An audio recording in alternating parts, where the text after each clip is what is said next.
우리는 남의 허물을 참 잘 발견한다. 그것도 아주 정확하게, 아주 빠르게. 누군가의 말투가 거슬릴 때, 누군가의 행동이 못마땅할 때, 누군가의 선택이 어리석어 보일 때, 우리의 눈은 그 어떤 광학장비보다 예민해진다. 마치 오랜 훈련을 받은 것처럼 순식간에 상대의 결점을 포착하고 분류하고 저장한다. 그리고 그것을 꺼내 누군가와 나눈다. 이상하게도 그 순간만큼은 마음이 편안해진다. 내가 옳았다는 확인을 받은 것 같고 내가 나은 사람이라는 증거를 확보한 것 같다. 남을 깎아내리는 그 짧은 시간 동안 우리는 스스로가 상대적으로 괜찮은 존재가 된 듯한 착각에 빠진다. 가성비 최고의 자존감 충전.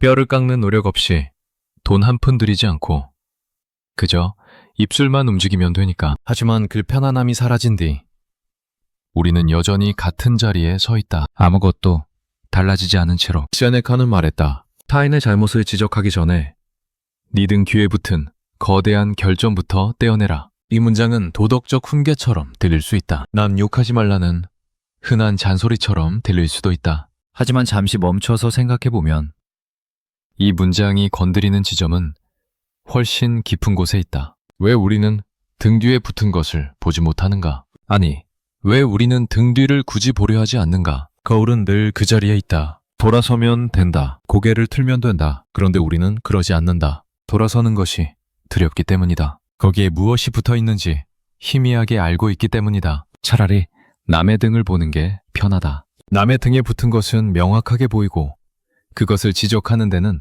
아무런 비용이 들지 않는다. 그러면 내 등을 보려면 나는 나와 마주해야 한다. 그것은 언제나 고통스럽다. 사람은 자기 자신을 직시하는 데 있어 놀라울 정도로 무능하다. 이것은 능력의 문제가 아니다. 의지의 문제도 아니다. 구조의 문제다. 우리의 눈은 바깥을 향해 달려있다. 태생적으로 자신을 볼 수 없게 설계되어 있다. 거울이라는 도구가 없었다면 인간은 평생 자기 얼굴을 보지 못하고 살았을 것이다.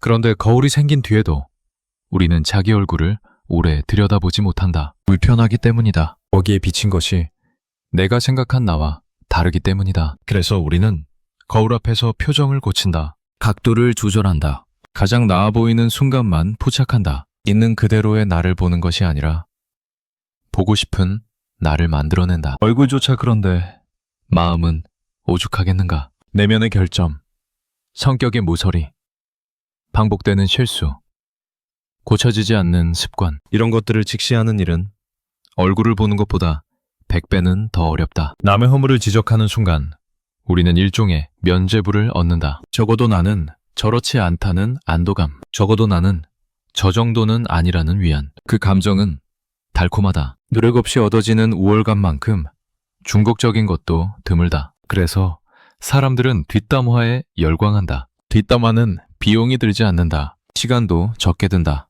위험도 낮다. 상대가 듣지 않는 곳에서 이루어지니까. 그러면서도 그 효과는 즉각적이다. 말하는 순간 나는 상대보다 높은 위치에 선다. 비록 허상이지만 그 높이는 꽤 오래 지속된다. 문제는 그 높이가 결코 현실이 되지 않는다는 것이다. 뒷담화를 마친 뒤 나는 여전히 같은 사람이다. 내 등 뒤에 붙은 것은 그대로 붙어 있다. 아무것도 떨어지지 않았다. 아무것도 나아지지 않았다. 그저 착각만 한 겹 더 쌓였을 뿐이다. 남의 결점은 왜 그렇게 잘 보이는 것일까? 가까이 있어서일까? 아니다. 가까운 사람의 결점이라고 해서 반드시 잘 보이는 것은 아니다. 오히려 가까운 사람일수록 눈을 감아주는 경우도 많다. 그렇다면 멀리 있어서일까? 그것도 아니다. 거리와 상관없이 우리는 누군가의 허물을 포착하는데 특출난 능력을 발휘한다. 그 이유는 단순하다. 남의 결점을 보는 것은 나를 위협하지 않기 때문이다. 남의 결점은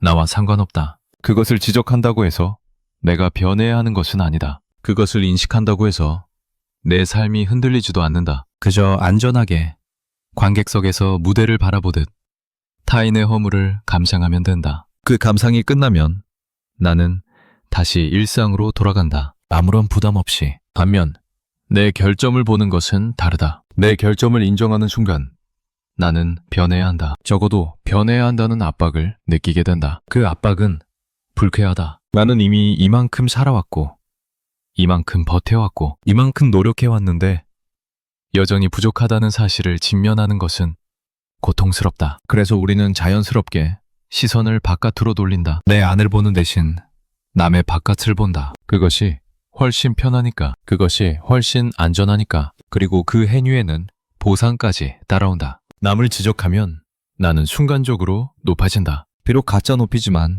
가짜 높이도 기분은 좋다. 우리가 남을 판단하는 기준은 대부분 우리 자신에게서 온다. 이것은 피할 수 없는 구조다. 인간은 자기 자신을 중거점으로 삼아 세상을 해석한다. 나의 경험, 나의 가치관, 나의 신념이 모든 판단의 기초가 된다. 그래서 남을 비난할 때 우리는 무의식적으로 나라면 저러지 않았을 거라고 생각한다. 나라면 그런 실수를 하지 않았을 거라고.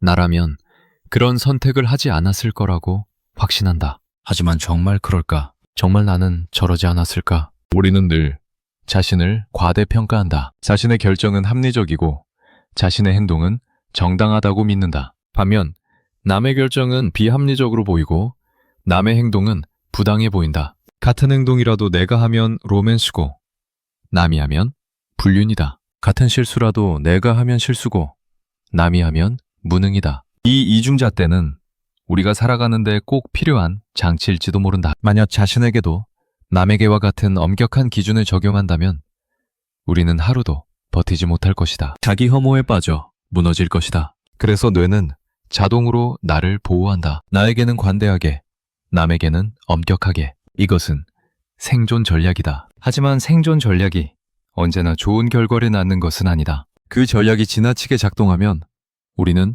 영원히 제자리 걸음을 하게 된다. 남의 결점만 보고 내 결점은 외면하며 스스로가 이미 충분하다고 믿으며 성장을 멈춘다. 성장은 고통스럽다. 변화는 불편하다. 지금의 나를 부정해야 하니까. 지금까지의 나를 수정해야 하니까. 누가 그런 일을 자발적으로 하겠는가? 차라리 남의 결점을 지적하며 상대적 오의를 느끼는 것이 훨씬 쉽다. 뼈를 깎지 않아도 되니까. 살을 애지 않아도 되니까. 입만 움직이면 되니까. 어떤 사람을 떠올려보자. 그 사람의 행동이 늘 마음에 들지 않았던 누군가. 그 사람의 말투가 거슬렸던 누군가. 그 사람의 선택이 이해되지 않았던 누군가.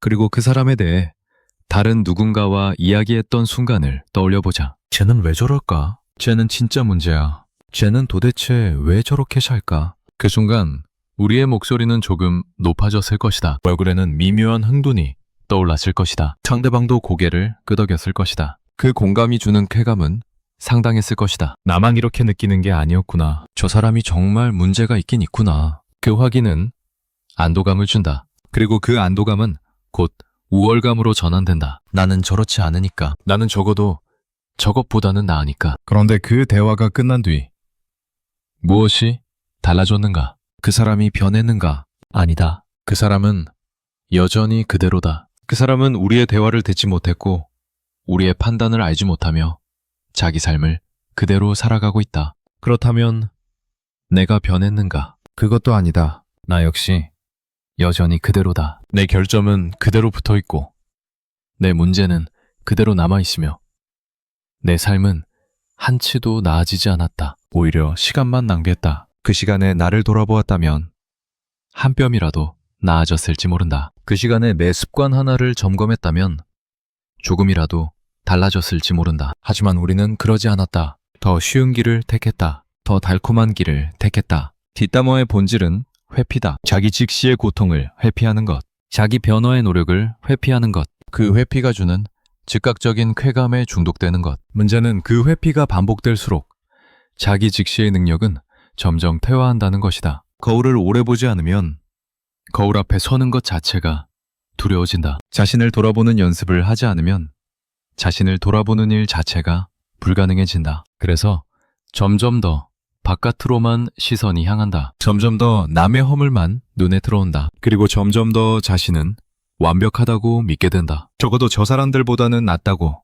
적어도 저 정도는 아니라고 스스로를 위로한다. 인간에게는 기묘한 버릇이 있다. 남의 잘못은 본질로 해석하고 자신의 잘못은 상황으로 해석하는 버릇. 저 사람이 화를 낸 것은 저 사람이 원래 그런 성격이기 때문이다. 하지만 내가 화를 낸 것은 오늘 컨디션이 안 좋았기 때문이다. 저 사람이 실수한 것은 저 사람이 무능하기 때문이다. 하지만 내가 실수한 것은 상황이 어쩔 수 없었기 때문이다. 이 비대칭은 너무나 자연스럽게 작동해서 우리는 그것이 비대칭인지조차 인식하지 못한다. 그냥 당연하게 느껴진다. 당연히 저 사람이 문제고, 당연히 나는 괜찮다. 이 구조가 유지되는 한 우리는 영원히 성장하지 못한다. 남의 허물만 수집하고 자신의 허물은 합리화하며 똑같은 실수를 반복한다. 어쩌면 우리는 남을 비난하는 것이 아니라 남을 통해 나를 숨기고 있는 것인지도 모른다. 남의 결점을 크게 부각시키면 상대적으로 내 결점은 작아 보인다. 남의 문제를 심각하게 다루면 상대적으로 내 문제는 사소해 보인다. 이것은 일종의 착시 효과다. 내가 변한 것은 아무것도 없는데 남을 끌어내림으로써 내 위치가 올라간 것처럼 느껴지는 착시. 하지만 착시는 착시일 뿐이다. 현실은 변하지 않았다. 내 등 뒤에 붙은 것은 그대로 거기 있다. 나는 그것을 보지 않으려고 고개를 돌렸을 뿐이다. 등 뒤에 붙은 것. 세네카의 표현이 묘하게 와닿는다. 왜 하필 등 뒤일까? 등은 우리가 직접 볼 수 없는 곳이다. 거울 없이는, 누군가의 도움 없이는 절대 볼 수 없는 곳이다. 그런데 그곳에 거대한 결점이 붙어 있다. 우리만 모른다. 다른 사람들은 다 보고 있는데 정작 우리 자신만 모른다. 이 역설이 씁쓸하다. 남의 등에 붙은 것은 손가락질하면서 정작 내 등에 붙은 것은 보지 못한다. 어쩌면 남들도 똑같이 생각하고 있을지 모른다. 저 사람은 왜 저러고 다닐까? 등에 저렇게 큰 게 붙어 있는데 왜 모를까? 저걸 어떻게 저렇게 태연하게 달고 다닐까? 우리가 남을 보며 느끼는 답답함을 남들도 우리를 보며 느끼고 있을 수 있다. 이 생각이 불편하다면 아마 그것이 진실에 가깝기 때문일 것이다. 한 번쯤 돌아보게 된 적은 없었는가? 누군가를 비난하고 나서 문득 스스로가 부끄러워진 순간, 저렇게까지 말할 필요가 있었나 하고 뒤늦게 후회한 순간, 그 순간 우리는 잠깐이나마 거울 앞에 선다. 잠깐이나마 등 뒤를 힐끗 바라본다. 하지만 그 순간은 오래가지 않는다. 불편하니까, 고통스러우니까. 그래서 우리는 재빨리 다시 고개를 돌린다. 다시 바깥을 본다. 다시 남의 허물을 찾는다. 그래야 마음이 편해지니까. 그래야 그 불편함을 잊을 수 있으니까. 결점을 떼어내라는 말은 사실 불가능에 가깝다. 인간은 결점 없이 존재할 수 없다. 결점은 우리의 일부이고 결점이 있기 때문에 우리는 인간이다. 완벽한 인간은 인간이 아니라 신이거나 아니면 기계다. 그래서 세네카의 말을 완벽해지라는 뜻으로 해석하면 안 된다. 그는 결점을 없애라고 말하는 것이 아니다. 결점을 인식하라고 말하는 것이다. 내 등 뒤에 무엇이 붙어 있는지 알라고 말하는 것이다. 알면서도 남을 탓하는 것과 모르면서 남을 탓하는 것은 다르다. 적어도 알고 있다면 조금은 겸손해질 수 있다. 적어도 알고 있다면 조금은 덜 거만해질 수 있다. 그리고 그 겸손함이, 그 조심스러움이 어쩌면 인간을 인간답게 만드는 것일지도 모른다. 우리는 왜 남에게 엄격하고 자신에게 관대할까? 그 이유 중 하나는 자신에게 엄격해지는 순간 삶이 너무 무거워지기 때문이다. 매 순간 자신을 점검하고 매 순간 자신을 반성하고 매 순간 자신을 고쳐나가는 것은 엄청난 에너지를 소모한다. 인간의 정신은 그 부담을 감당하기 어렵다. 그래서 뇌는 자동으로 자기보호 모드를 작동시킨다. 나는 괜찮아. 문제는 저쪽에 있어.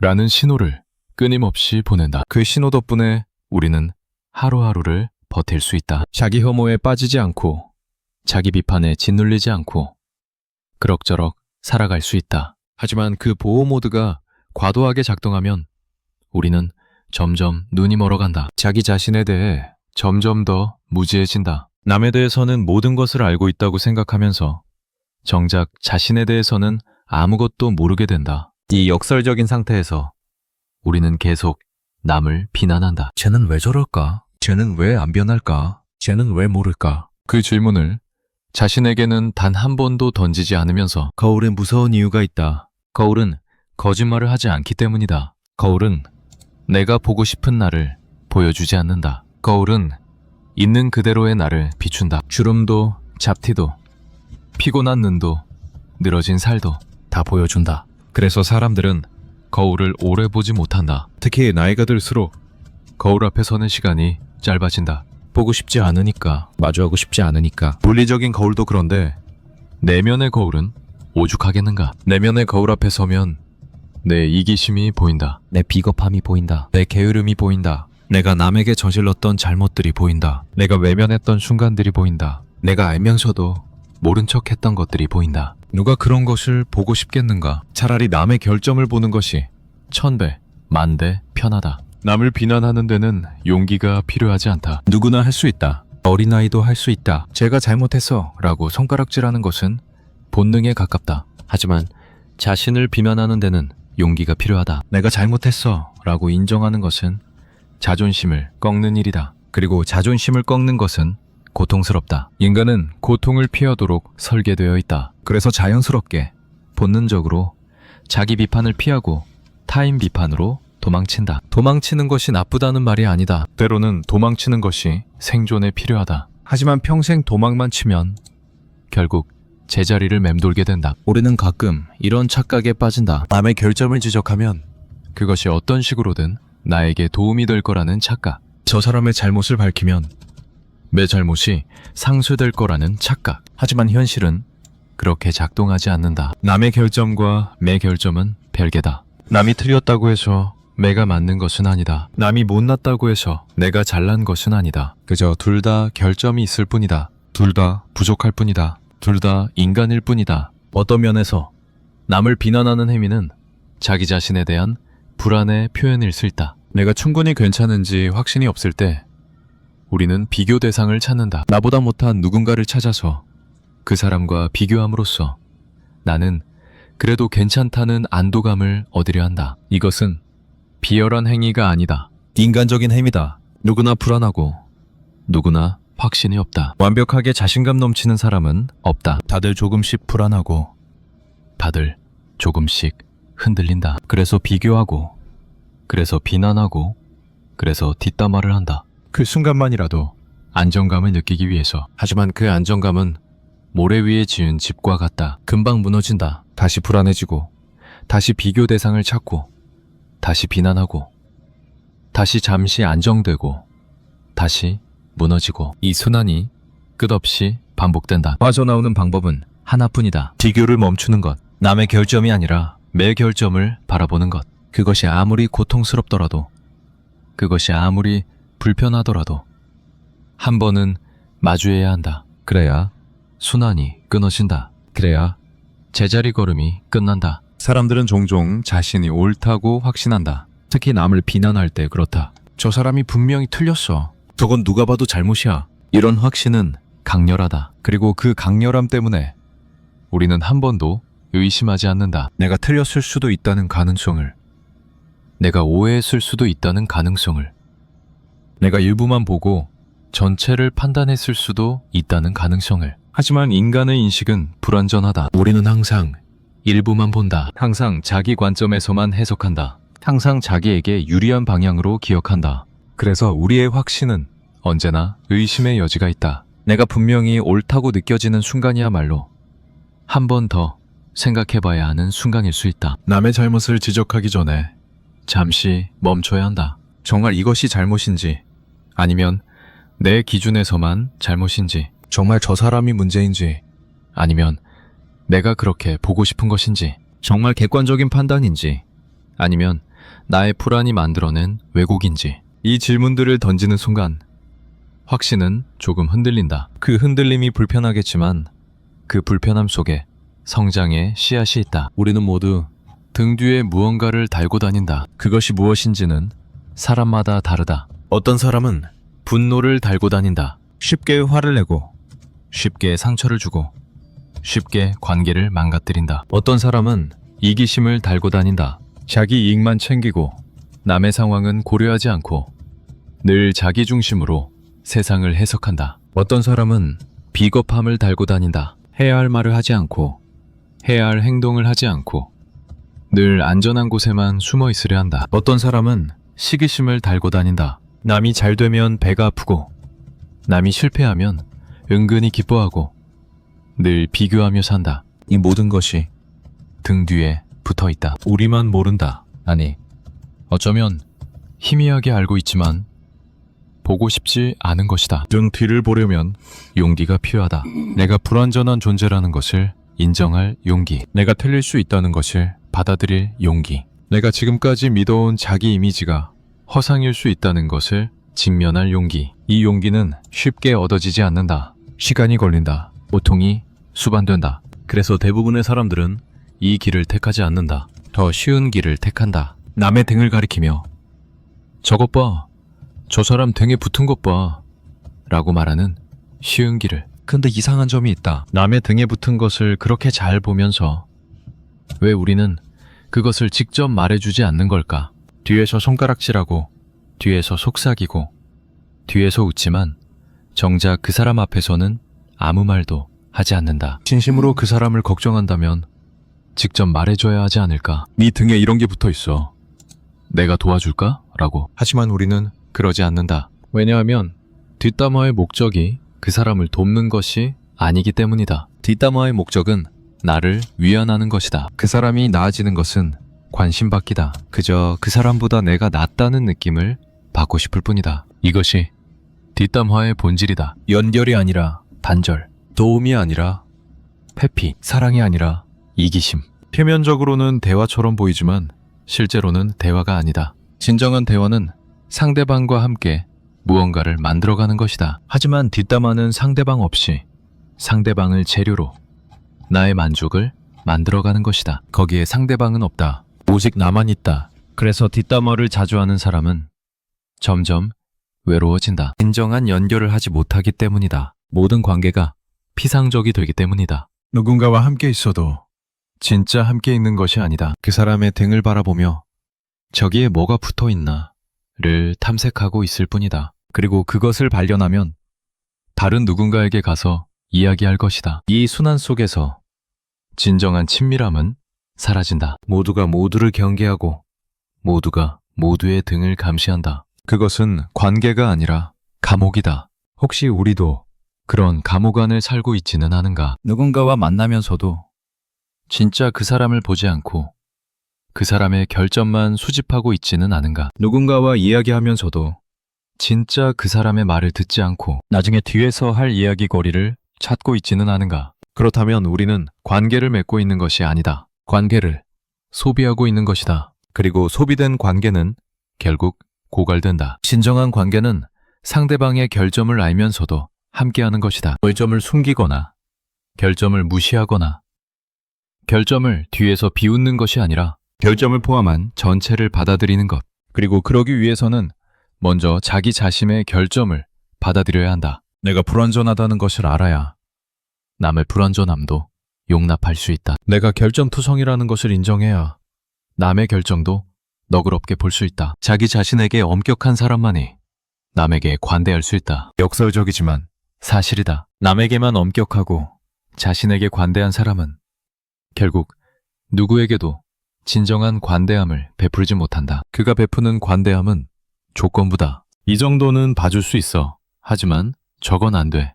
라는 식의 관대함. 그것은 진정한 수용이 아니다. 자기 편의에 맞춘 선별적 관용일 뿐이다. 반면 자기 자신의 결점을 직시한 사람은 인간 존재의 한계를 안다. 모든 인간이 불완전하다는 것을 안다. 그래서 남의 불완전함 앞에서도 덜 놀라고 덜 화내고 덜 실망한다. 이미 예상하고 있었으니까. 인간이 원래 그런 존재라는 것을 알고 있었으니까. 뒷담화의 유혹은 강렬하다. 특히 스트레스를 받았을 때, 특히 상처를 받았을 때, 특히 억울할 때, 그때 누군가와 함께 분노를 나누고 싶어진다. 저 사람 진짜 너무해 라고 말하고 싶어진다. 그리고 상대방이 맞아, 진짜 너무하다 라고 동조해주면 마음이 좀 풀린다. 하지만 그 풀림은 일시적이다. 근본적인 해결이 아니다. 오히려 문제를 키울 수도 있다. 분노를 해소하는 것이 아니라 분노를 확인하고 강화하는 것일 수 있다. 맞아,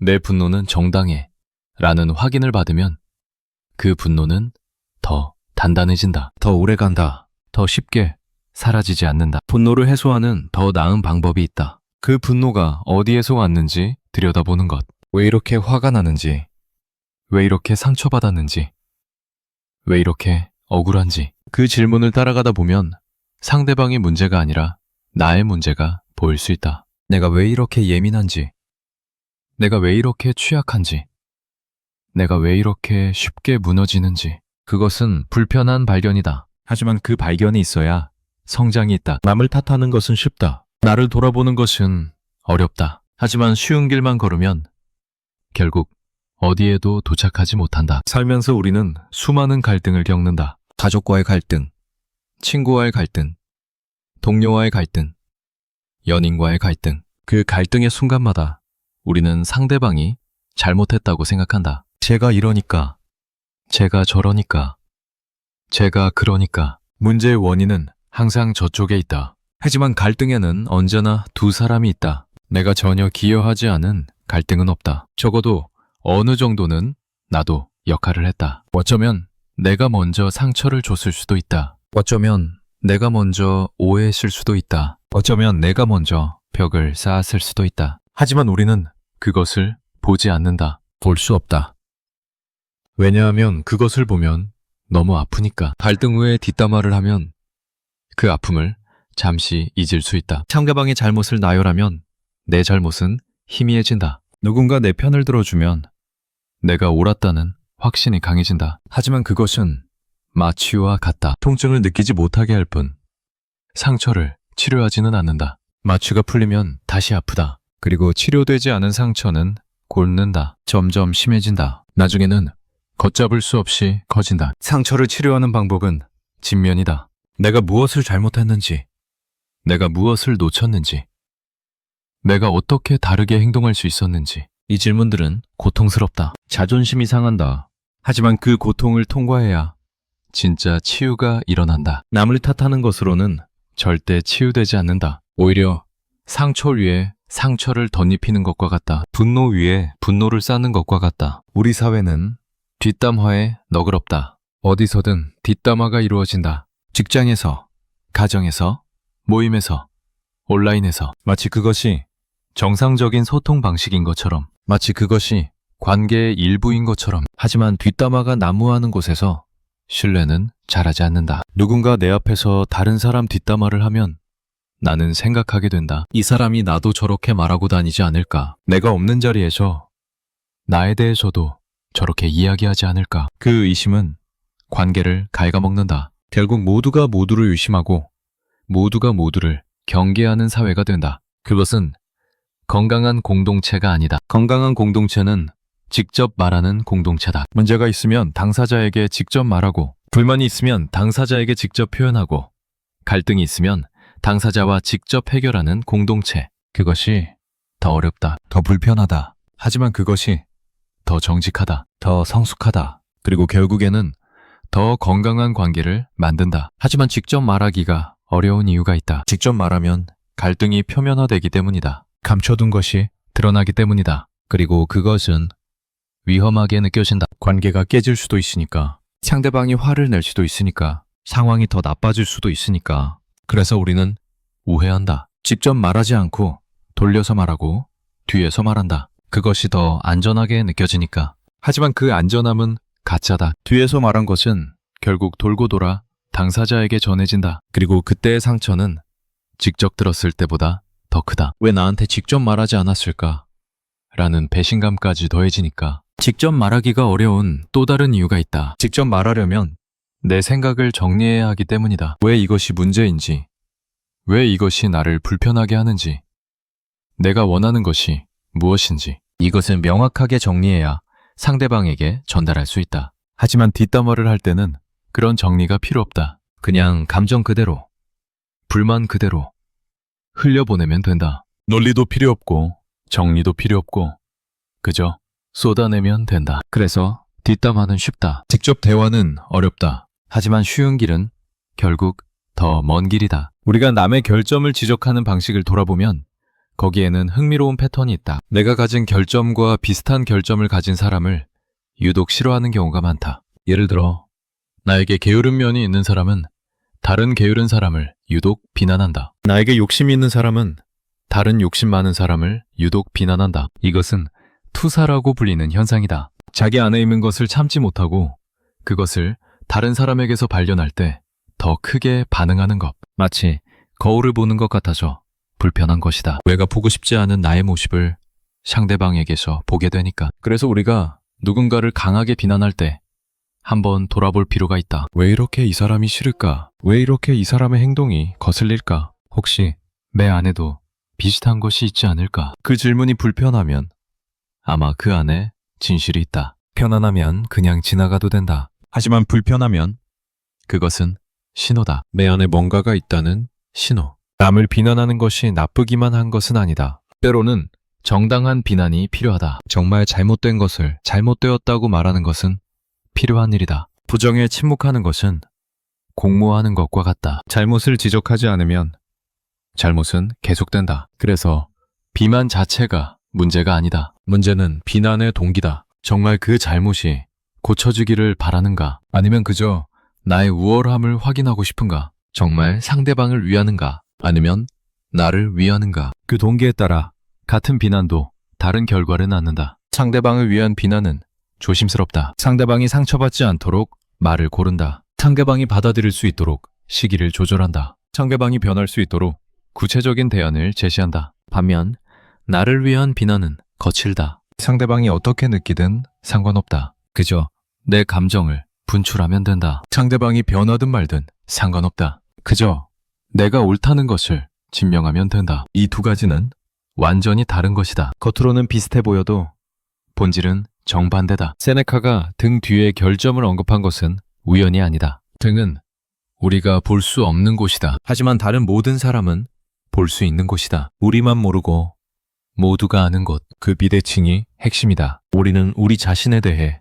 가장 무지하다. 다른 사람들은 우리에 대해 우리보다 더 많이 알고 있을 수 있다. 우리의 말버릇, 우리의 행동 패턴, 우리의 반복되는 실수, 그것을 옆에서 지켜본 사람들은 안다. 하지만 우리 자신은 모른다. 왜냐하면 그것을 보려면 고개를 180도 돌려야 하기 때문이다. 그리고 180도 돌리는 것은 지금까지의 시선을 완전히 포기하는 것이다. 지금까지 보던 것을 등지고 새로운 것을 마주하는 것이다. 그것은 두렵다. 변화는 언제나 두렵다. 지금까지 익숙했던 것을 버리고 낯선 것을 받아들이는 것은 본능적으로 저항을 불러일으킨다. 그래서 사람들은 잘 변하지 않는다. 아니, 변하고 싶어 하면서도 변하지 못한다. 변화의 필요성은 알지만 변화의 고통은 피하고 싶다. 그래서 쉬운 대안을 찾는다. 내가 변하는 대신 남이 변해야 한다고 말한다. 내가 고쳐야 할 것을 외면하고 남이 고쳐야 할 것을 지적한다.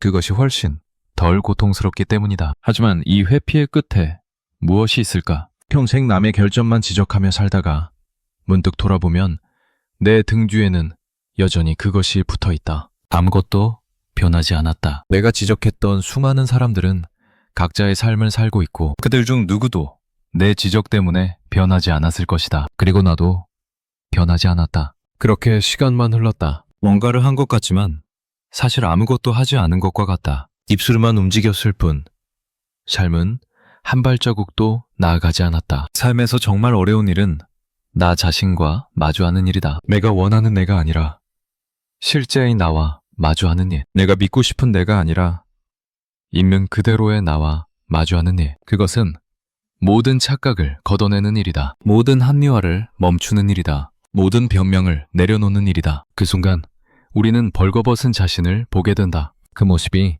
초라하고 부끄럽고 실망스러울 수 있다. 하지만 그 모습이 진실이 그 진실을 외면하고는 아무것도 시작할 수 없다. 남의 결점을 지적하는 것이 쉬운 이유는 그것이 나와 상관없기 때문이다. 남의 결점은 남의 문제다. 내가 책임질 필요가 없다. 내가 고칠 필요가 없다. 그저 보고 평가하고 지나가면 된다. 하지만 내 결점을 인정하는 순간 그것은 내 문제가 된다. 내가 책임져야 한다. 내가 고쳐야 한다. 그 무게가 두렵다. 그래서 우리는 시선을 바깥으로 돌린다. 그 무게를 피하기 위해. 하지만 그 무게를 피한다고 해서 그 무게가 사라지는 것은 아니다. 뒤에 붙은 것은 외면한다고 떨어지지 않는다. 오히려 시간이 갈수록 무거워질 수 있다. 처음에는 작은 결점이었는데 방치하다 보니 굳어지고 커지고 떼어내기 어려워진다. 나중에 떼어내려 할 때는 피부까지 함께 뜯겨나갈 정도로 단단히 붙어있다.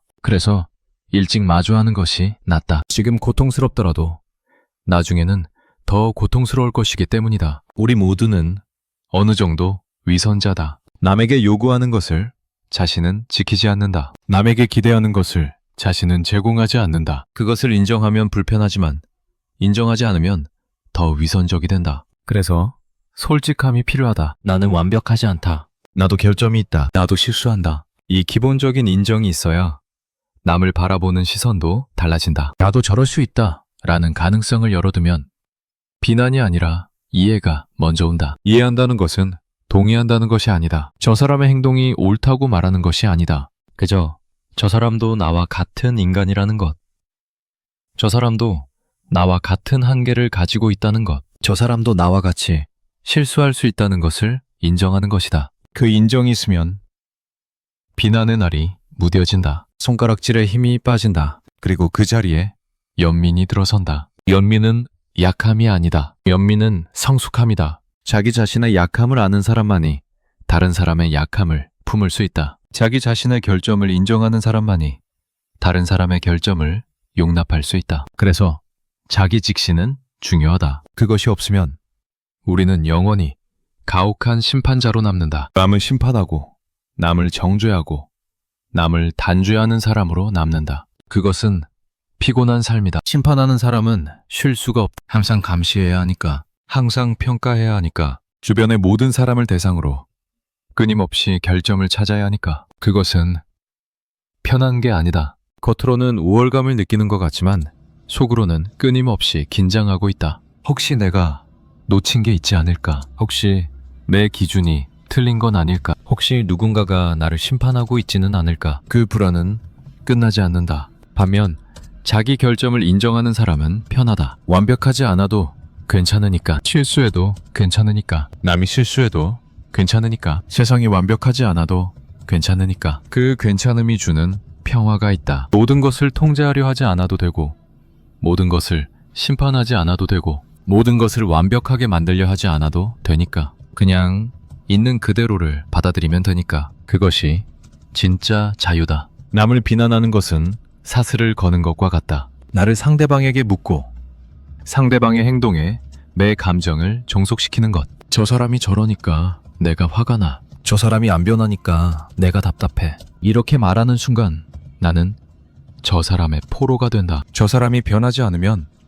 나는 영원히 화나고 영원히 답답해야 한다. 반면 자기 자신에게 집중하면 그 사슬이 풀린다. 저 사람이 어떻든 나는 내 결점을 고치면 된다. 저 사람이 변하든 말든 나는 나를 변화시키면 된다. 내가 통제할 수 있는 것에 집중하면 삶은 훨씬 자유로워진다. 물론 이것이 쉽지 않다는 것은 안다. 우리는 사회적 존재이고 관계 속에서 살아간다. 다른 사람의 행동이 나에게 영향을 미치는 것은 피할 수 없다. 다른 사람이 잘못을 저지르면 그 피해를 내가 입을 수도 있다. 그것을 무시하라는 말이 아니다. 필요한 경우에는 대응해야 한다. 문제를 제기해야 한다. 자신을 보호해야 한다. 하지만 그 과정에서도 내 결점에 대한 인식은 놓지 않아야 한다. 나도 완벽하지 않다는 사실.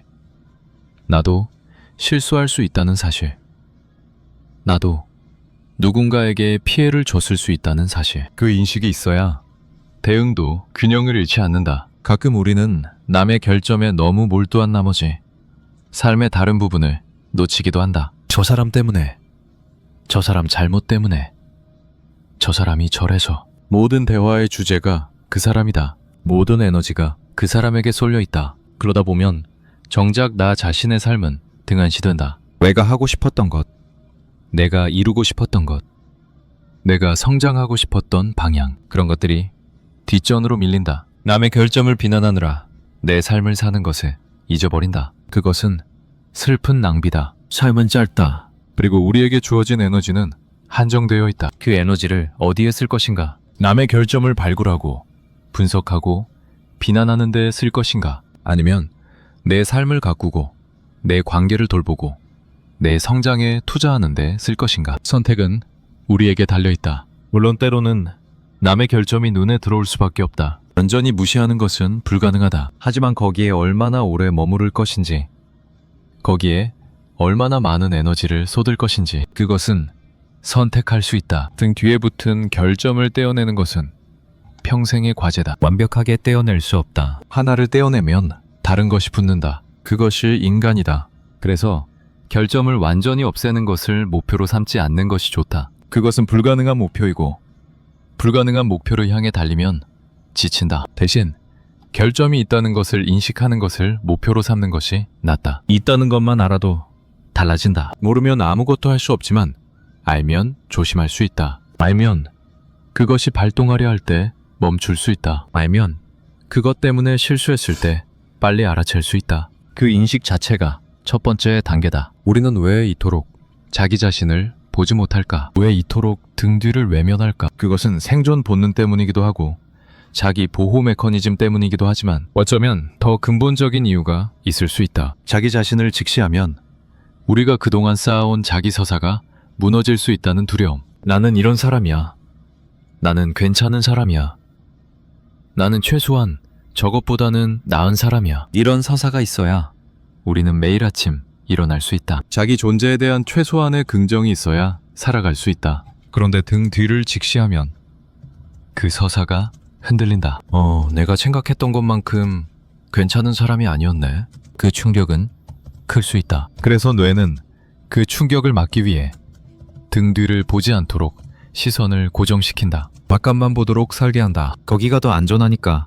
하지만 그 안전함은 가짜 안전이다. 지금 당장은 안전할지 몰라도 장기적으로는 위험하다. 결점을 모르면 성장할 수 없다. 성장하지 않으면 뒤처진다. 뒤처지면 결국 더 큰 고통을 겪게 된다. 지금 작은 고통을 피하려다가 나중에 큰 고통을 맞이하는 것. 그것이 자기 회피의 결과다. 그래서 지금 고통스럽더라도 등 뒤를 바라보는 연습이 필요하다. 조금씩, 천천히, 견딜 수 있는 만큼. 남을 비난할 때마다 한번 멈춰보는 것이 좋다. 진짜 저 사람이 문제인가?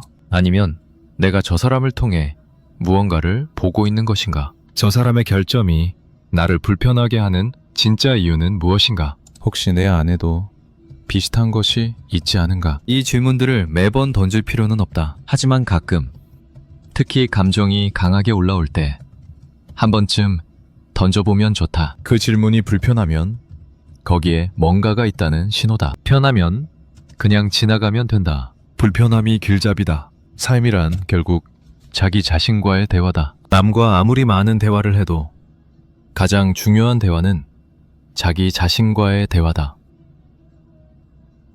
나는 어떤 사람인가? 나는 무엇을 원하는가? 나는 무엇을 두려워하는가? 나는 무엇을 피하고 있는가?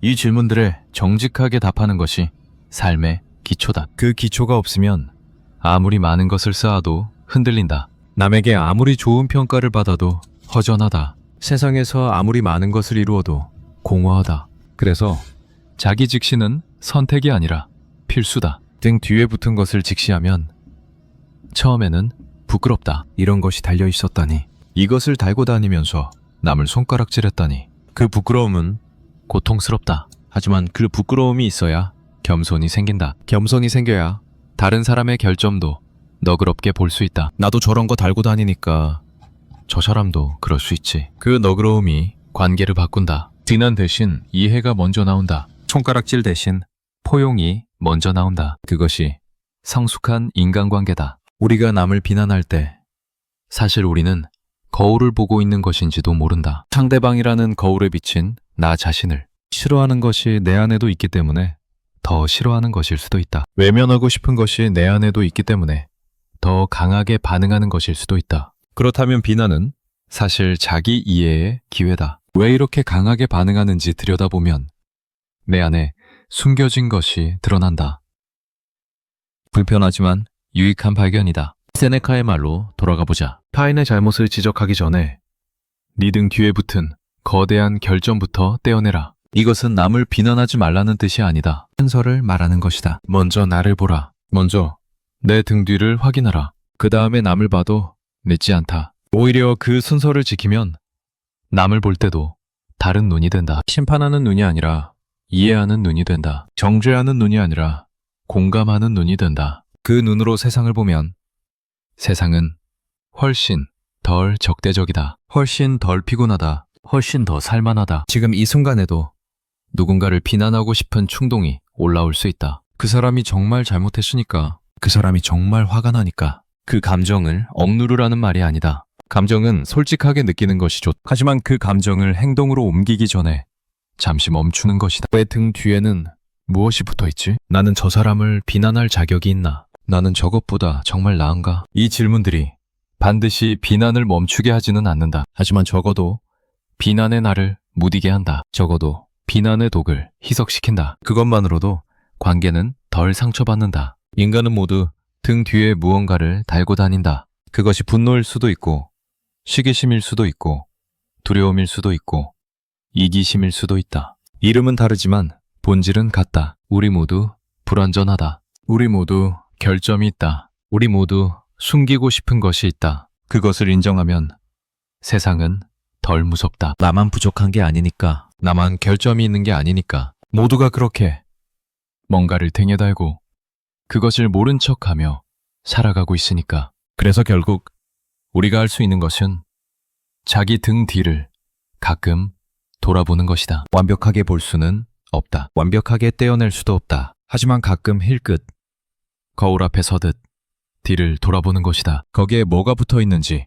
확인하는 것이다. 그 순간이 고통스럽더라도 그 고통이 우리를 조금 더 겸손하게, 조금 더 너그럽게, 조금 더 인간답게 만든다. 남의 결점을 지적하는 것은 쉽다. 입만 열면 된다. 하지만 그것은 우리를 어디로도 데려가지 않는다. 제자리에서 빙빙 돌 뿐이다. 반면 내 결점을 직시하는 것은 어렵다. 용기가 필요하다. 고통이 따른다. 하지만 그것만이 우리를 앞으로 나아가게 한다. 거울 앞에 서지 못하는 사람들이 있다. 자기 자신을 보는 것이 너무 두려워서, 자기 자신과 마주하는 것이 너무 고통스러워서, 그래서 평생 바깥만 본다. 평생 남의 결점만 수집한다. 평생 뒷담화로 하루를 채운다. 그렇게 살다가 어느 날 문득 깨닫는다. 아무것도 변하지 않았다. 나도 변하지 않았고 세상도 변하지 않았다. 그저 입술만 수백만 번 움직였을 뿐이다. 그 깨달음이 올 때 얼마나 허탈할까? 얼마나 공허할까? 그래서 오늘 잠시 멈추는 것이다. 남을 보기 전에 나를 먼저 보는 것이다. 남의 등을 가리키기 전에 내 등을 먼저 만져보는 것이다. 거기에 뭐가 붙어 있는지, 얼마나 크게 붙어 있는지, 얼마나 오래 붙어 있었는지, 그것을 아는 것만으로도 삶은 조금 달라진다. 남을 보는 눈이 조금 달라진다. 자기 자신을 보는 눈도 조금 달라진다. 그 작은 변화가 모여서 결국 삶 전체를 바꾼다. 우리는 알고 있었다. 처음부터. 다만 모른 척 했을 뿐이다.